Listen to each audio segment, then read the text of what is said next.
Salut, sunt Vlad și azi vă arăt vechi frontside flip.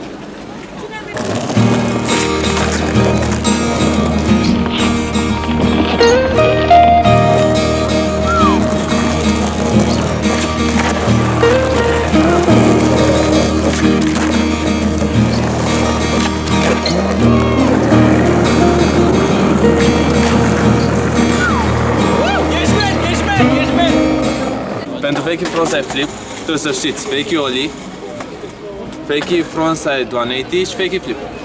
Zi. Deci poziționarea picioarelor, piciorul din față ca la flip, normal, undeva aici, piciorul din spate aproximativ ca la ollie. În momentul când dați flip-ul, încercați să dați astfel încât placa să vină printre picioare. Dați flip-ul, placa să vină aproximativ printre picioare sau 180, prindeți placa pe pivot sau direct complet. Vă alegeți. Încercați să dați focul, să nu dați așa ca la frontside shove, încercați să dați cât să vă vină printre picioare placa. Nu e shove, e... nu știu, să vă vină placa așa.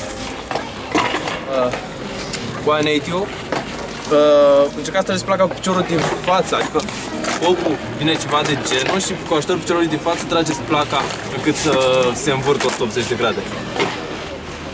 Greșelile întâmpinate, să luați prime-uri, să nu dați destul 180, să-l prindeți la 90 de grade. Să vă dați cu ea la ouă. Da, și asta, când îl încercați la scări, aveți grijă, protecție la așa. Să nu dați în punguța cu 2 bani. Vă luați kilos de aia de tablă, ca în Robin Hood și bărbații în izmene. Da. Așa, nu știu, alte greșeli. Cred că sunt cam simplu. Prime-uri. Da.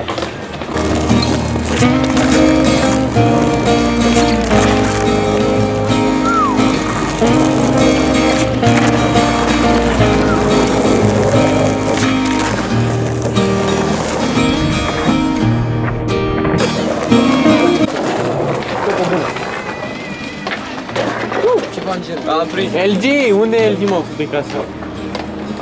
LG, ți-am făcut intro aici, să fac cu cerul. Fac cu cerul. Bun. Acesta a fost trick-tip-ul pentru astăzi. Nu uitați să dați subscribe la canal, like la pagină și baftă la schimb. Baftă la schimb!